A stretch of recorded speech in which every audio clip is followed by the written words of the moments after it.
Alright guys, welcome back to the channel. Welcome to another video where today we're going to be training legs again, but this time we're a good bit further into the off season now. We are in a spot where I'm very much recovered and good to go now, which is what we like to see. So it's a proper full send off season leg session, which is something that should be a lot of fun for you guys to follow along. I think that obviously it's the same with any body part, but legs especially are one that a lot of people probably struggle to grow a lot more because it's a really challenging and demanding session. So today I'm going to take you through my session setup and talk you through some of the main things that you can take on board to help you to progress your sessions better. Because like I say, it's the same as any other body part. You know, if you want to grow a muscle group, you need to train with good execution. You need to then train with intensity, and you need to then be able to progress your training. And that's something that you may find a little bit easier to do on your pull training, your push training. For legs, people struggle a lot more with those three variables. So we're going to go through a few things today that will hopefully help you to improve that.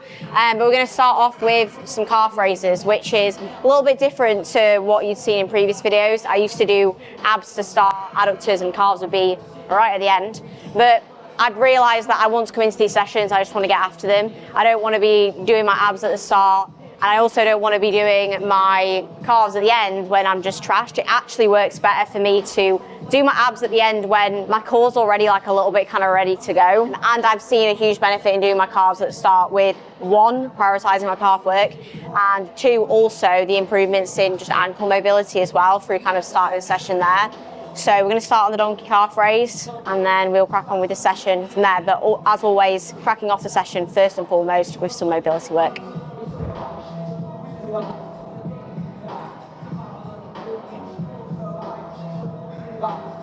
So the thing with the mobility stuff at the start for me really is just getting my body like warm, ready, free to move. So like you'll see here, I'm literally just doing almost like spinal flexion, getting some lumbar flexion and mobility in. And then we'll also do like a good bit of thoracic mobility, just basically like opening up my spine, also working on like my hips as well, just making sure that everything is actually like moving and ready to go. So I start on the floor, do a little bit of work like this. I also do some leg raises, which I'll crack on with in a second, because that helps with getting my core actually ready to go to begin with. Then I will shift over into doing some like side planks. But this is basically just like getting my body ready, moving, a little bit primed. And then I actually transition into doing like some bodyweight RDLs, some split squats, things like that, that actually put me into more like hip flexion, knee flexion, and actually get my lower body a little bit more ready specifically.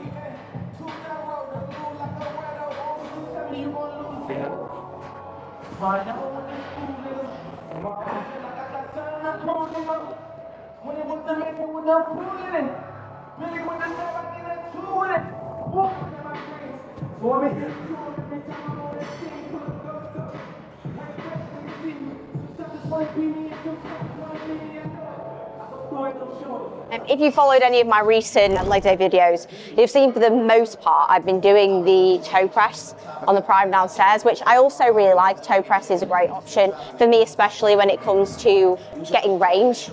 The problem for me on these is like even when I have them basically all the way down, it's like rare that I can still get enough stretch. So I don't like to do them for that reason. But also something like a donkey calf raise, where is the weight going? It's sitting on your hips rather than being on here where the weight is actually, you're bearing it on your shoulders and all the way down your spine. And for me, I'm very susceptible to picking up a few issues with like my traps, my neck, sometimes even my lower back. So when I'm on here, I get really locked in and I can basically just focus on taking most of that load through my lower body and my calves, rather than potentially starting the session and just causing more spinal compression, which for me is not something that I need more of.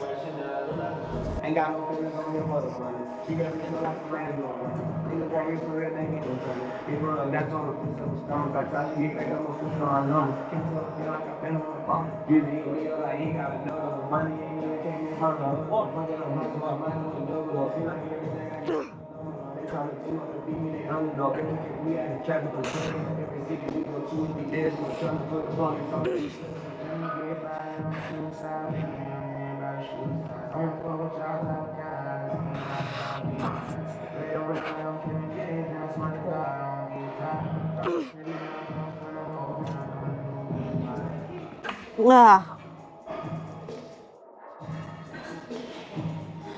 Jesus Christ.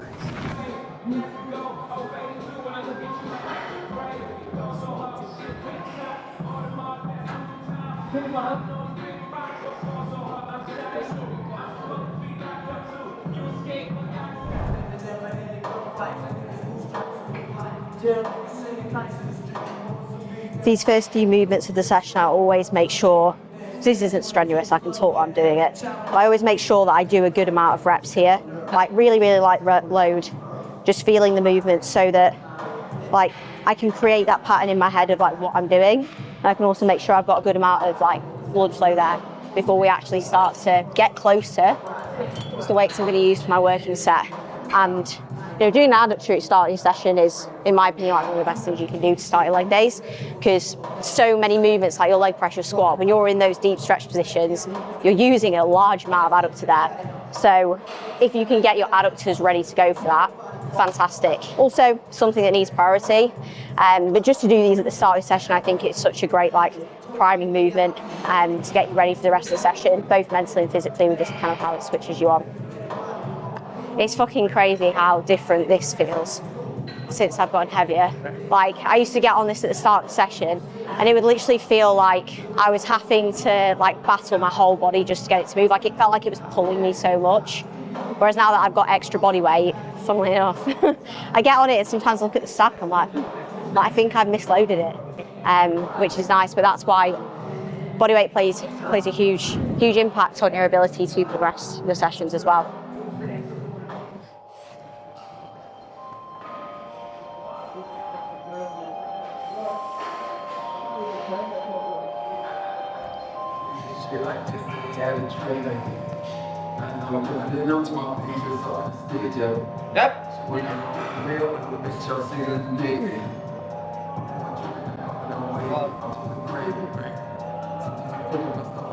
Ooh.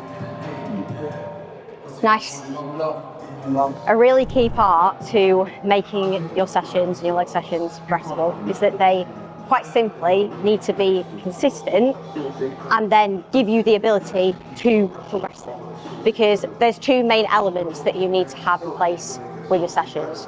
So number one is you need to consistently hit the same movements, same movement patterns, work on making those better each week, because a huge part of training is actually developing the skill of a movement. If you are chopping and changing something every single week, you're going to struggle to actually be able to perform that movement well. And you might think, oh, I'm feeling like really sore from doing all these different things, and it's just because you have that novel adaptation all the time. So you're constantly kind of chasing this novel adaptation, but never actually getting really good or fine-tuning one thing. And then if you don't have that first thing in place, then you don't have the ability to actually progress something over time, because you're constantly only chasing novel progressions. You're not actually really training to failure and then progressing.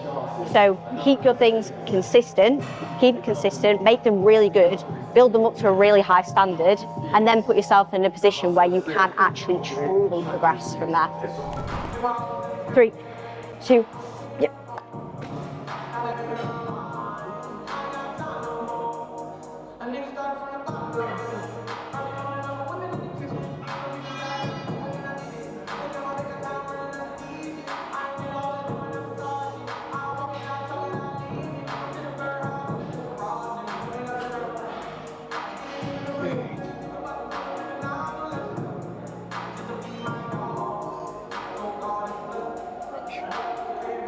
Yes, good.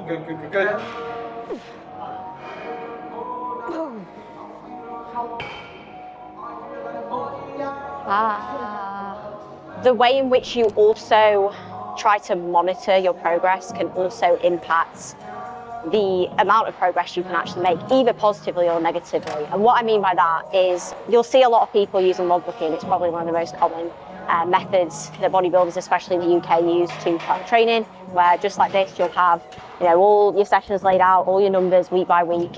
And I think this can either really positively help your progress, or it can be a huge detriment to your progress. Because the main thing that matters with your training is that first and foremost, you are getting good stimulus out of the work that you are doing. Okay, that's the number one thing. Like, get stimulus for the muscle group. That's what we're doing in bodybuilding.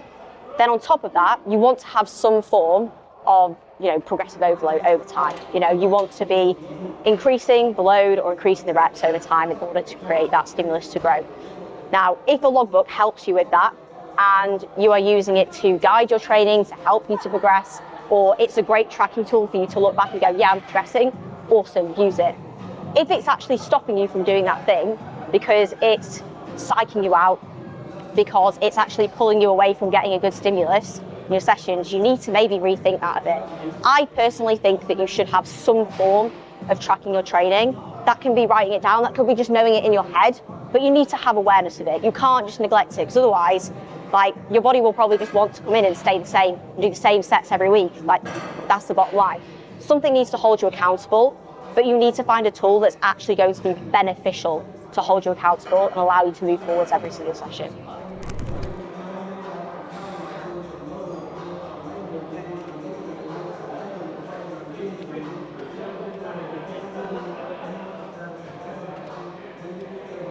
So I think within all of that, the best piece of advice that I can give you at the very, very start of your training is just make sure that you can train with good execution, get a good stimulus, and train to failure.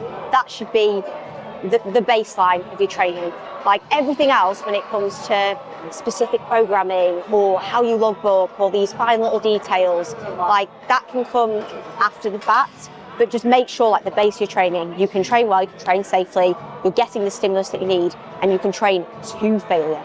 Then we can take the next steps to progress from there.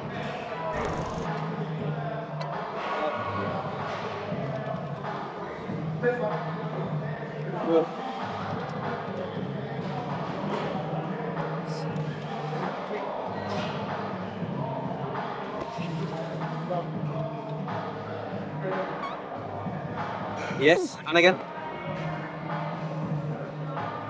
Yes. Up, through. Keep going. Lock it out.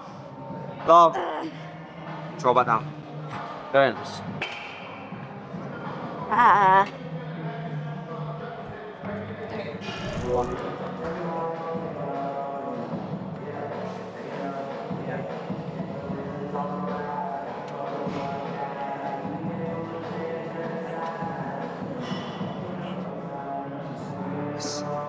Keep going. Yes. Come on, not again. Yep. Keep going. Try. Keep going. Yes. Beautiful. Control. Better. Good. We didn't actually used to do leg extensions before, like squats and leg press. There's no real, like, right or wrong way to do it. It just depends what you want to get out of the session. So at the moment in both of my sessions, I do have leg extension at the start. I find that it helps me to get some good quad work done, especially on a movement where, like, I'm challenging quad in the short position, which leg extension is the only movement that you can do that. I kind of suck at doing that. If I do it at the end of the session, my reps kind of drop off a little bit in quality. Don't really progress it very much. And I also intentionally want to pre-fatigue my quads a little bit so that, especially now that I'm on the way up, I'm not trying to get unnecessarily strong at my leg press and my squat patterns. So I have a Smith squat today. You'll see I do that like Mariah at the end of the session, because if I focus in on getting really strong at that, and I'll admit, like, put my hands up, I love it, so I get carried away with it, but that then just batters me. Like, it beats me up so much for what isn't outweighed by stimulus, if that makes sense. So, like, it takes more out of me than it gives me. So it makes more sense for me to still do that and get good stimulus out of it at the end of the session, but just minimize my load exposure and do stuff like this at the start. Equally, if you need to get stronger at your squat patterns, you can do it the other way around. It literally just depends on what you need and what your feedback is, with how you're progressing and how your body feels throughout the session as well. You'll see in all of my sessions today, and all of my sessions actually on my channel, that I always train to failure. And I train to failure with different loads and different rep ranges, because this is a really good telltale sign as to whether you are actually training to failure or not. you should not be able to do the same load multiple times and get the same amount of reps on every single set. So if you're doing like 4 by 10, you're doing 4 sets of 10 over and over again, same weight, like you're obviously not training to failure, because if you were training to failure in that first set, you physically would not be able to go back in with that same weight and get the same amount of reps. Like, it's just not possible. So that's why using a different amount of rep ranges, working with different loads, and like really pushing yourself to like see where that failure point is can be very, very helpful for you to start to understand where you're actually at.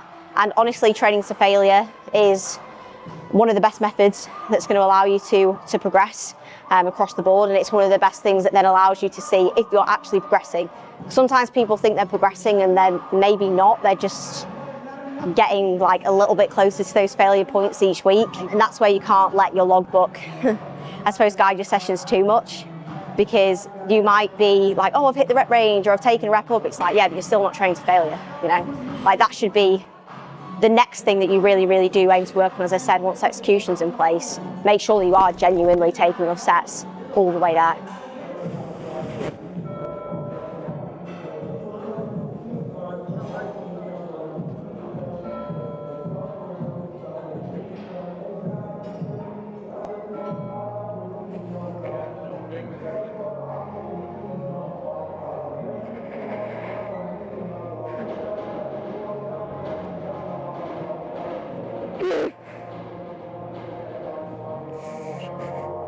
What?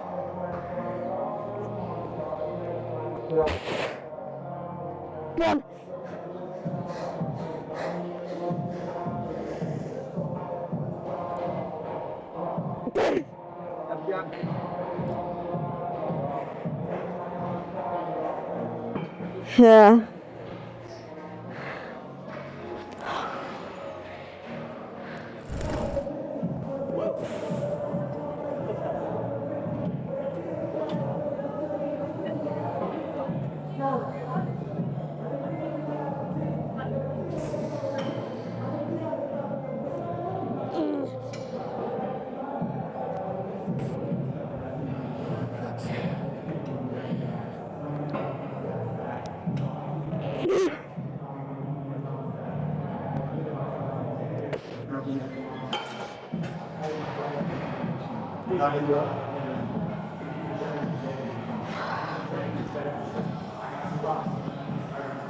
So you're probably sick of me saying that in order to grow your legs, you need to know how to train to failure. And you might be thinking, what do I actually need to be looking for? And I think that's probably one of the hardest things, especially if you're new to training with high intensity or you're wanting to learn how to train to failure, is like, what does that look like? And I think sometimes it gets very mixed up, because training to failure does not look like form suddenly breaking down, or suddenly getting to a rep and the rep just not moving, or taking a rep that's like all over the place and you're using all of your body to move it, or a rep where like you're just shouting and like that's a sign of the set being a failure. What we want to see is we want to see literal repetitions. This is why we call them reps, because they are repetitions of one another, where we have a controlled eccentric that stays the same on every single rep, and then you have the concentric portion. And what you should see over the set is that the eccentric stays the same. It will start off at the set where probably the eccentric is a lot slower than the concentric. So you'll see a nice controlled eccentric, powerful concentric. As the set goes on, you get close to failure, that gap will start to like bridge a little bit and close, where that concentric will get slower and slower and slower. And you know you've hit failure when you take a concentric where the control of the eccentric is still the same, the execution of the rep is still the same, but the concentric's just really, really slow. Like, that is it. It's just a really, really nice, slow rep. That's what you should be looking for. So when you're looking back at your sets, that's what you want to see. You know, not just suddenly coming down to a rep that was probably going to be hard and then leaving it, or whatever it may be, you know. And that's why filming your sets is so helpful, because once you know what you're looking for, you can start to see that and you can go, oh, right, okay, that last rep wasn't that slow. I can probably get more next time. Or I can see that like I just broke down on my brace on that last rep. I need to work on that. And you can just start to take on board these little bits of improvement that will help you get closer and closer to failure.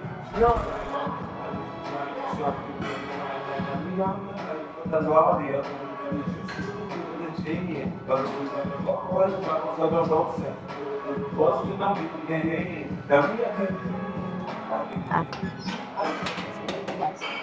movement in the session is going to be the gym Leco leg press. So this is actually the same as the last session that you guys saw me do. This is my leg press of choice currently. In terms of volume, at the moment, my volume's still pretty low in this session. So I do 2 sets on those isolations, and then I literally will now do 1 set leg press, 1 set Smith squat, 1 set split squat, and then I finish off with laterals and abs. And that's just been the volume that's been really smart for me to use in this kind of like recovery phase as such. I'm in a point now where I said at the start, like I'm pretty well recovered. I'll start to assess now week on week how much I can push this volume. And that's something that like I need to do if I want to grow good legs. Like I need to push my limits, you know, and now I'm in a position where I have a surplus available and I can do that. But for now, still sticking at the 1 set for this week, and then honestly in the coming weeks we're gonna try and like just see where the limits are. Sometimes you'll probably go over that limit and you'll be like, I can't recover from this, but you never know unless you go there. So don't be afraid of going there if you really, really want to reach your maximum potential of what you can be doing.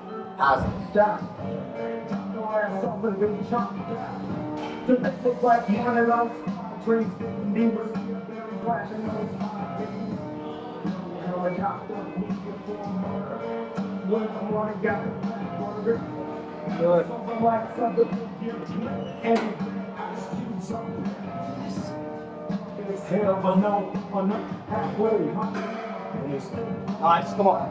Let's go. Up.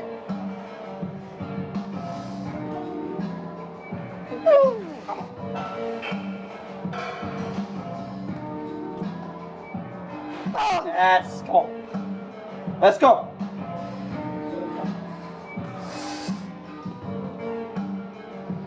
Yeah, over there. Over there. Come on.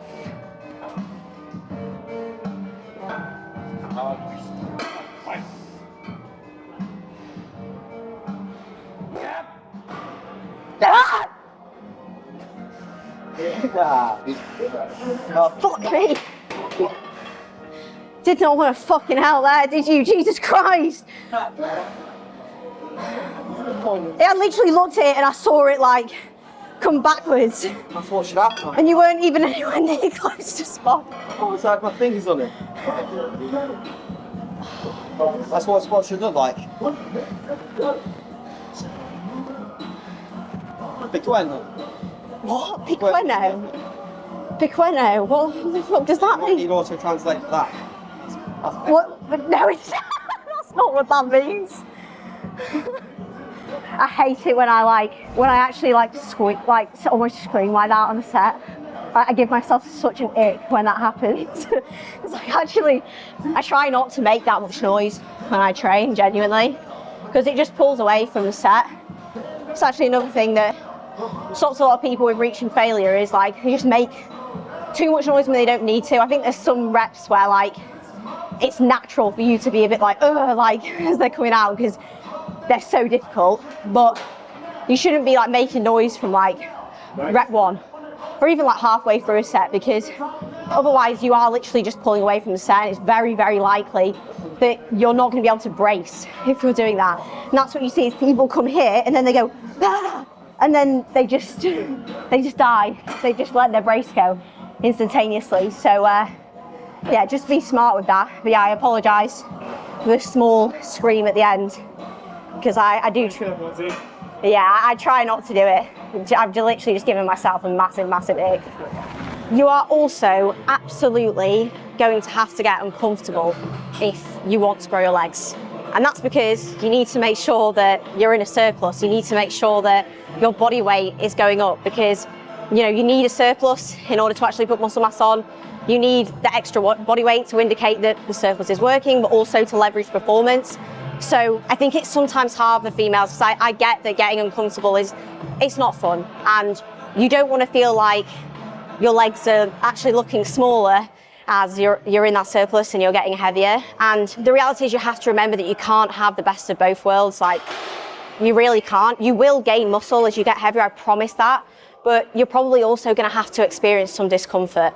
Like some females do hold their body fat really favorably. They might think, oh, my glutes are getting massive, my legs are getting massive, and that's great. But like me, for example, when I get heavier, my legs look smaller, right? Because I gain a lot of body fat in my midsection. I gain a lot of body fat around my knee joint, around my hips. So as a result, I look like I've got hardly any quads. But like, I have to remember that if I'm on the way up, if I'm progressing my training, if I'm putting this to good use, like I am growing, and you have to remember that. And a huge part of bodybuilding is trusting that. It's doing the same things over and over again. It's giving your 100% effort when you don't see the results and trusting that the results will come. So don't be afraid of that discomfort, and like just back yourself, like trust that that process will pay off over time, and I promise you, you will absolutely see those results.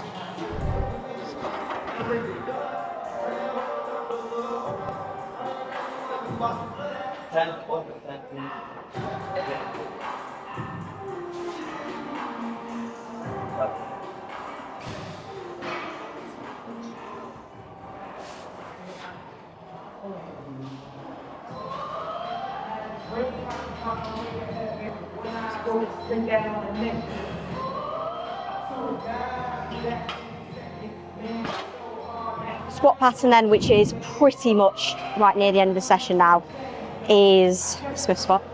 My favourite squat pattern, especially for me because I have just like complete freedom of movement with like how I position myself, which I struggle with on a lot of like hack squats, pendulums, which are not made for people who are literally dwarf size. So this works a little bit better for me, but I do have to make sure that I really take my time. So on any movement where you don't get in it and you're just like naturally in the external environment, you need to make sure your setup is good. So you need to make sure that you know where your feet are going. You need to make sure that you know exactly how you're getting into the bar, you're looking in, etc. So I do still really take my time with my warm-ups on this one. And I make sure that with my warm-ups, I am feeling in ownership of that load. That is the biggest problem for a lot of people with leg training, is they just have zero ownership of what they're doing.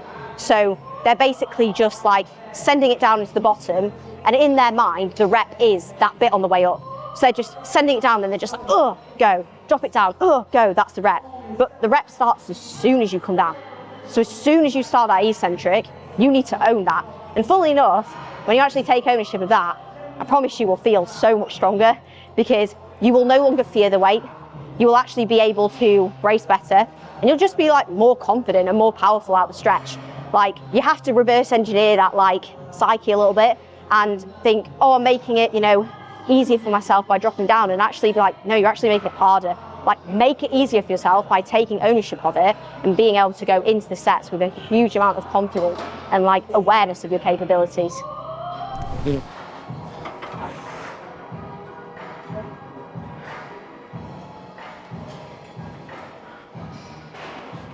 What?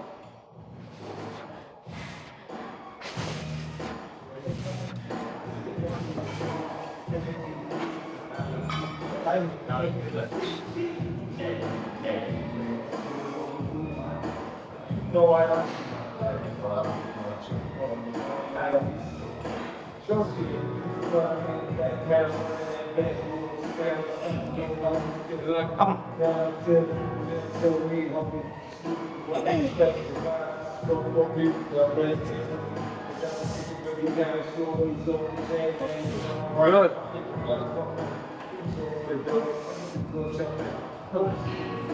Yeah.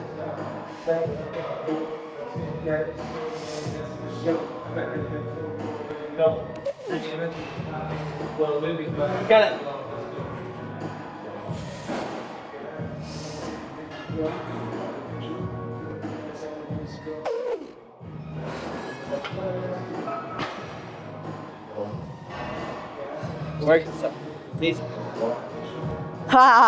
So really happy with that set actually. That was the same load what I did last week, but with 2 reps up, which I really should have got an extra rep last week, but the whole re-rack setting just basically like died on me, which is why I got AJ there to help me this week. And that was just another step forward in the right direction. So that was 2.5 kilos off the side from doing 2 plates for 10 reps. So the goal next time will be to take 2 plates. And you'll see on that, I'm not doing anything where I'm like really crippling myself. I'm actually aiming to get like 9 or 10 reps, like good, pretty safe, but challenging reps. They're still hard, don't get me wrong, but just not like writing myself off. So that way I can get a good work in, I can continue to progress them. Because I've got to a point on these before where I've done them at the start of the session, I've got strong at them, but I've just hurt myself. No, that's not what I want. So especially when I work with higher rep sets, I know I can keep my execution a little bit more where it needs to be. So we'll just aim to keep building those up, and hopefully the next time we do this, I'll be doing 2 plates for you guys to see, which will be good. Strongest I've ever been at this body weight, which is a huge win. Obviously I've not been this light on the way up since my last prep in 2020, and I was nowhere near this strong those body weights. I'm stronger now than I was when I've been 10, 12 pounds heavier than this, which is a big amount of body weight on someone like me. So hopefully we'll just keep building from here. Right, now I need to compose myself before I do split squats next. Give me strength.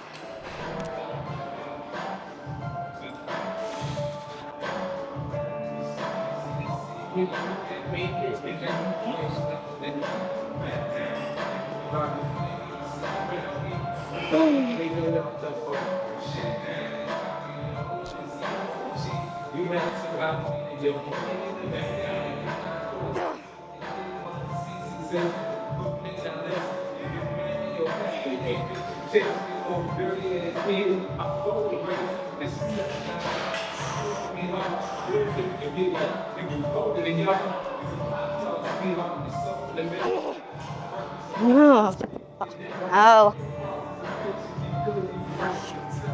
I say this a million times, but that is literally why you should not be able to go from one leg to another on your split squats. I know I spoke earlier about, you shouldn't be able to do the same set or weight over and over again. Like, for example, I should not be able to do that weight again and get the same amount of reps, definitely not more. But I also shouldn't be able to go from that leg to that leg. Because look at me, like, I'm dead. Even and especially on your unilateral work, people don't push themselves all the way to failure. Like, if you can go from one arm, one leg to the other and get the same amount of reps, or even just physically go from one side to the other, you're probably leaving way more in the tank than you realise. Not to say you should be like literally dead and scrabble on the floor, but it's just a reflection of how much you've truly got left in you. I am very, very dead at this point in the session. Nothing really changes from this to how I was in prep. Anyone who watched the prep series will remember me like being absolutely broken at the end of legs. It's the same, it's just on the reverse. And it's just a nicer feeling of feeling dead, because it's like you're not like really tired. I'm knackered, don't get me wrong, but I'm not like empty. That's kind of like the different feeling. So training doesn't get any easier when you go into off season. I think if anything, it gets harder. But you have to, like, as I say, it's just enjoying that difficulty in a different way, and knowing that progress isn't just going to come easily without effort. Like, genuinely, I think training in prep in some ways is actually easier, because you're just focused on maintaining. Like, I've had to really get myself back to a place where I'm switched on to be like, shit, like I need to progress this session, I need to push myself a lot harder, and there is more mental pressure in it, but you do get used to it. After a little bit of time, I'm definitely there now. But anyway, gone off on a tangent. I've got abs now, I'm probably just, I'm trying to delay, I think that's what I'm doing. But yeah, I've got 3 sets of abs here now, then some laterals, and then we will be finished.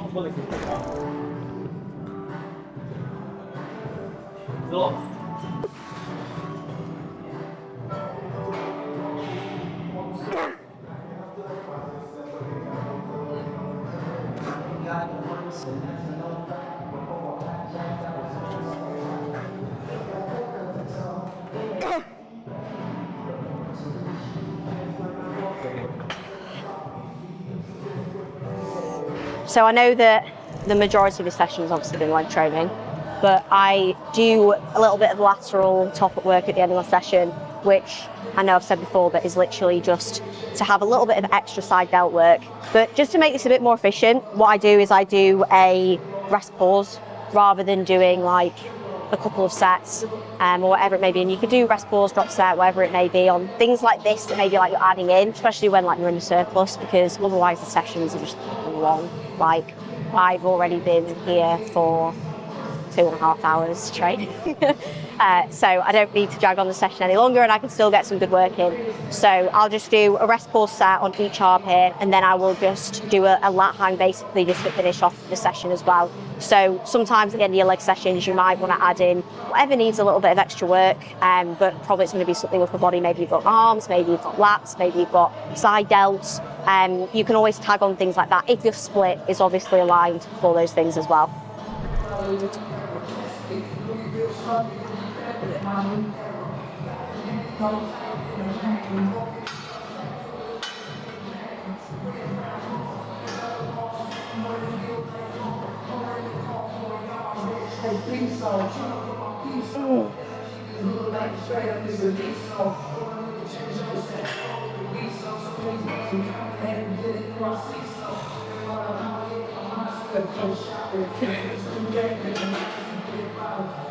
No.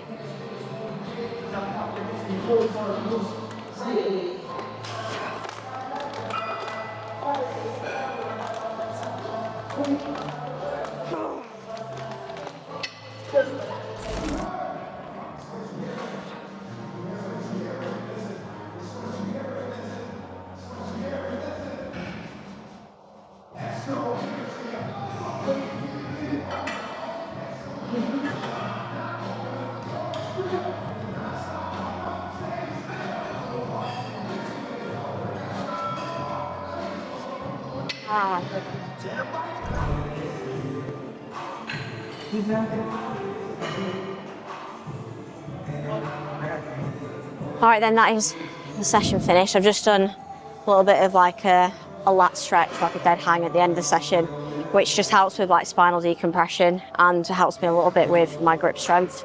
It's been a very, very good session. As I said, like I'm really nicely settled into like this off season now. I'm making some good progress. I've taken my top off at the end because I'm like absolutely roasting, which I was saying to Joe is one thing I'm having to get adapted to now. I'm getting heavier, but I also think it's like kind of nice for you guys to just like actually also see me just like stood relaxed here at the end of the session, to see that I'm not shredded anymore, and that's a very good thing. And that is why I'm coming into sessions and I'm making progress, is because I'm no longer stage lean, which is something to celebrate, honestly. This is just like realistically what I look like, and I will keep climbing up from here. So legs is not a session where I will be doing any form of posing afterwards, unfortunately. But at some point, I will definitely do some posing and just let you guys see how I look, not as a comparison or anything like that, just to give you an honest reflection of what it looks like as a natural athlete, as a female, someone who's also much shorter in stature, who doesn't hold their body composition well, who's not a genetic freak, like what we look like in the off season when we progress, because that's what we need to see. And I definitely needed to have seen more of that when I was on the way up. I probably would have trusted myself to make more progress sooner if I'd have known what it really took to make some progress as well. So I'll make sure to document that, because I really want you guys to follow the off season, especially. Like I think it's probably still a bit of a problem in bodybuilding, and I mean it's only natural, isn't it? You want to follow someone when they're competing, but we need more content and more stuff to follow when we're actually bodybuilding, you know, like when we're actually progressing. And I hope you guys still are able to follow this along, and I can try and make things entertaining to keep you in and see the stuff that's actually really important. That's important to remember. But anyway, hopefully this has been an enjoyable session for you all to watch. If anyone's got any questions, any suggestions, anything like that, please shoot them in the comments below. But otherwise, obviously, thank you so much for watching. Make sure to like, subscribe, share on your story, or send me a DM if you have watched it, because I get some amazing messages from people who watch the channel, and honestly, it's like, it's a bit surreal for me, and I'm very grateful to every single one of you who watches these videos, because the support is epic. But I'm just so grateful that you're letting me impact your journey. Like, that's the main thing. But yeah, long story short, stay tuned for more. Thank you for watching, guys, and I'll see you all in the next video.